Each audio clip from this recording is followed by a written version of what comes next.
अस्सलामुअलैकुम मेरे प्यारे प्यारे व्यूवर्स को मेरा प्यार भरा सलाम। मैं हूं हफ्सा फरीद और आप देख रहे हैं मेरा YouTube channel Hafsa Farid cooking. उम्मीद करती हूं आप सब खैरियत से होंगे, खुशबाश होंगे। आज मैं आप सबके साथ बहुत ही मज़े की आसान सी रेसिपी शेयर करने जा रही हूं। बहुत कम खर्च में सिर्फ 1 कटोरी गंदम के आटे और 4 आलू से बनाए इतने मज़ेदार, खस्ता और सेहतबख्श स्नैक्स कि आप जब बनाएंगे तो बच्चे बड़े भी इस रेसिपी के दीवाने हो जाएंगे और आपसे इस रेसिपी की बार बार फरमाइश करेंगे। तो चलिए फिर इस रेसिपी को बनाना स्टार्ट करते हैं। तो मज़ेदार और खस्ता से स्नैक्स बनाने के लिए सबसे पहले हम लेंगे एक बाउल और इसमें 1 कटोरी गंदम का आटा शामिल कर देंगे जो हम रोटी बनाने के लिए यूज़ करते हैं। और फिर इसमें 1/4 चम्मच अजवाइन, हाफ चम्मच ज़ीरा और हाफ चम्मच नमक भी शामिल कर देंगे। नमक आप टेस्ट के मुताबिक कम या ज़्यादा कर सकते हैं। अब अच्छे से मिक्स करेंगे। आटे को मैंने छलनी से छान लिया है। ये रेगुलर आटा मैं यूज़ कर रही हूँ। अब हम शामिल कर देंगे 4 चम्मच घी के, जिससे डो खस्ता बनेगी। आप ऑयल भी यूज़ कर सकते हैं बट मैं आपको घी ही प्रेफर करूँगी। अब स्पैचुला की मदद से अच्छे से मिक्स करेंगे और तब तक मिक्स करेंगे जब तक आटे के अंदर घी अच्छे से शामिल नहीं हो जाता। तो देखें, जब आटे की ये कंडीशन हो जाए तो समझ लें कि घी जो है वो अच्छे से मिक्स हो गया है। अब 1 कप पानी लेंगे और ज़रूरत के मुताबिक थोड़ा थोड़ा करके डालते जाएंगे और डो तैयार कर लेंगे। डो ना ही ज़्यादा सॉफ्ट होनी चाहिए और ना ही ज़्यादा हार्ड, बस नॉर्मल होनी चाहिए। तो आप डो की कंडीशन देख सकते हैं, ना ज़्यादा हार्ड है और ना ज़्यादा सॉफ्ट। अब हम कवर करके रख देंगे तकरीबन 15 से 20 मिनट के लिए। तब तक दूसरी तरफ आलू की स्टफिंग रेडी करते हैं। तो स्टफिंग के लिए सबसे पहले 4 अदद बॉइल्ड आलू हैं जिनका छिलका उतार लिया है। अब इसमें हाफ चम्मच ज़ीरा शामिल कर देंगे, 1 से 1.5 चम्मच साबुत धनिया शामिल कर देंगे, 1/4 चम्मच शामिल कर देंगे राई दाना और हाफ चम्मच कलौंजी भी शामिल कर देंगे। चलिए जी, अब साथ ही हम शामिल कर देंगे 5 से 4 चॉप की हुई सब्ज़ मिर्च। कटोरी को अच्छे से साफ़ करेंगे।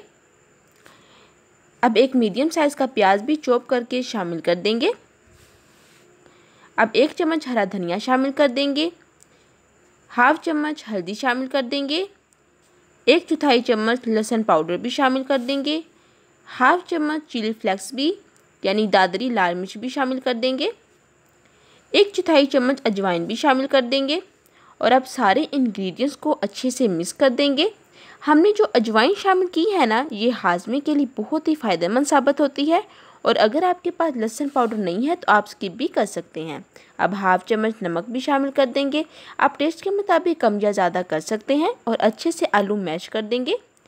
अब 1 चम्मच कसूरी मेथी भी शामिल कर देंगे। कसूरी मेथी घर पे बनाई है, ये आप देख सकते हैं। अब देखिए आलू अच्छे से मैश हो गए हैं और अब हम कवर करके रख देते हैं। तो देखें, दूसरी तरफ 15 से 20 मिनट हो गए हैं और डो अच्छे से स्टेबल हो गई है। अब दोबारा से हल्का सा डो को हाथों से मसलेंगे, बिल्कुल इस तरह से। अब हम डो को 2 पार्ट्स में डिवाइड कर लेंगे और 2 पेरे बनाकर रख लेंगे। ये देखिए, इस तरह से पेरा बना लेंगे। चलें जी, पेरे बनाकर साइड पर रख देंगे। अब हम एक बेलन लेंगे और थोड़ा सा आटा इस पर स्प्रिंकल करेंगे। अब एक पेरा इस पर रखेंगे, थोड़ा खुश्का इस पर लगाएंगे ताकि रोटी इस पर बेलें तो रोटी जो है वो चिपके ना। अब बेलना शुरू कर देंगे। बिल्कुल बारीक रोटी आपने बेल लेनी है। आपने बिल्कुल इस तरीके से रोटी को अच्छे से बेलना है, थोड़ा सा पुश भी करते जाना है और बिल्कुल गोल रोटी बेल लेनी है। चलें जी, रोटी को जब आप अच्छे से बेल लें तो फिर इसके ऊपर आपने आलू की स्टफिंग शामिल कर देनी है और फिर स्पैचुला या हाथों की मदद से पूरी रोटी पर आलू की स्टफिंग फैला लेंगे। तो देखिए, अब यहाँ पर मैं आलू की स्टफिंग शामिल कर रही हूँ।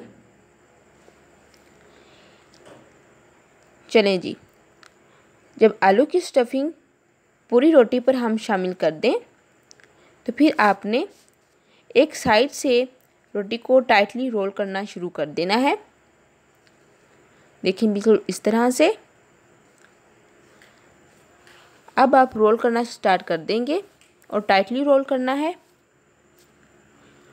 और एंड पर आकर थोड़ा पानी लगा लेंगे और टाइटली रोलिंग को क्लोज़ कर देंगे। तो देखिए यहाँ पर किनारों पर आप पानी लगाकर टाइटली रोल कर देंगे, यानी कि क्लोज़ कर देंगे और साइड से भी क्लोज़ कर देंगे। चंद सेकंड रोलिंग देंगे और फिर अब नाइफ़ की मदद से रोल के दोनों एंड से काटेंगे, बिल्कुल इस तरह से। और फिर तकरीबन 1.5 इंच के फासले पर काटते जाएंगे, बिल्कुल इस तरह से।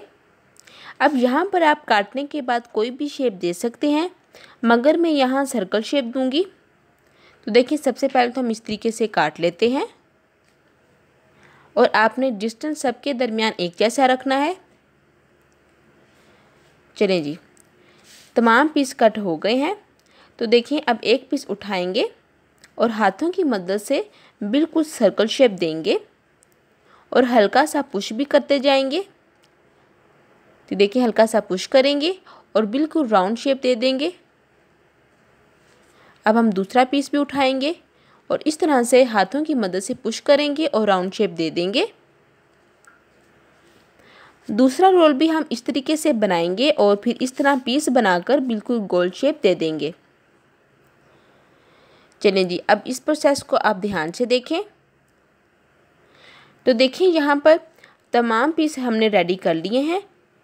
अब हम इनको साइड पर रख देते हैं और अब एक कटोरी में लेंगे 1/2 कप मैदा या आटा और इसमें 1/4 चम्मच नमक शामिल कर देंगे और 1/4 चम्मच चिली फ्लेक्स शामिल कर देंगे। 1 चुटकी अजवाइन भी शामिल कर देंगे। अब हल्का सा पानी शामिल कर देंगे और मिक्स करके अच्छा सा पेस्ट बना लेंगे। अच्छे से मिक्स करेंगे ताकि लम्स यानी गुठलियाँ ना बने और हल्का हल्का पानी भी शामिल करते जाएंगे। तो देखिए इस तरह सा पेस्ट बना लेंगे। अब एक पीस उठाएंगे और इसमें डिप करेंगे ताकि मिक्सचर इस पर लग जाए, अच्छे से मिक्सचर लग जाए। चलें जी, अब दूसरी तरफ फ्राई पैन में तेल गरम हो जाए तो ये पीस मिक्सचर में डिप करके डालते जाएंगे और फिर लो टू मीडियम फ्लेम पर कुक करेंगे ताकि स्नैक्स अंदर तक कुक हो जाए और खस्ता बने। तो एहतियात से आप डालते जाइएगा। लो टू मीडियम फ्लेम पर आप कुक करेंगे। तो देखिए चंद सेकंड के बाद इनकी साइड चेंज करेंगे और वक्फे वक्फे से उल्टते पलटते रहेंगे। साइड चेंज करने का मकसद ये होगा कि हमारे जो स्नैक्स हैं वो दोनों साइड से अच्छे से कुक हो जाएं और एक सुनहरा सा कलर आ जाए, गोल्डन लाइट कलर सा, जले ना। तो आपने एहतियात से ये काम करते जाना है। तकरीबन आपको हर बैच पर 10 से 15 मिनट लग सकते हैं कुक करने के लिए। तो देखिए यहाँ पर 5 मिनट हो गए हैं और हमारे जो स्नैक्स हैं माशाल्लाह से कितने अच्छे रेडी हो गए हैं। अब स्ट्रेनर की मदद से एहतियात से निकाल लेंगे ताकि जो एक्स्ट्रा ऑयल है वो निकल जाए। स्ट्रेनर की मदद से निकालने के बाद एक प्लेट में डाल देंगे। तो माशाल्लाह से देखें कितने मज़े के लग रहे हैं। अब इसी प्रोसेस को फॉलो करके हम दूसरा बैच भी रेडी कर लेंगे।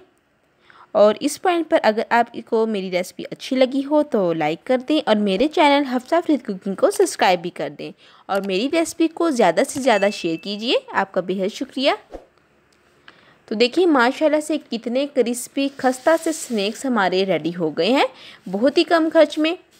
इस रेसिपी को ज़रूर ट्राई कीजिएगा और कमेंट बॉक्स में अपनी राय का इज़हार ज़रूर कीजिएगा ताकि मैं आप सबके लिए इस तरह की क्रिस्पी और इजी रेसिपीज़ लेकर आऊँ। बहुत ही खस्ता क्रिस्पी चटकारेदार और मज़ेदार से स्नैक्स रेडी हुए हैं और देखिए स्नैक्स अंदर तक कुक हुए हैं। उम्मीद करती हूँ आपको मेरी रेसिपी अच्छी लगी होगी। तो एक प्यारा सा लाइक कर दें और मेरे चैनल हफ्सा अफरीद कुकिंग को सब्सक्राइब भी कर दें। चलती हूँ, दुआ में याद रखिएगा। फिर मिलूँगी एक नई रेसिपी के साथ। तब तक हफ्सा अफरीद को दें इजाज़त।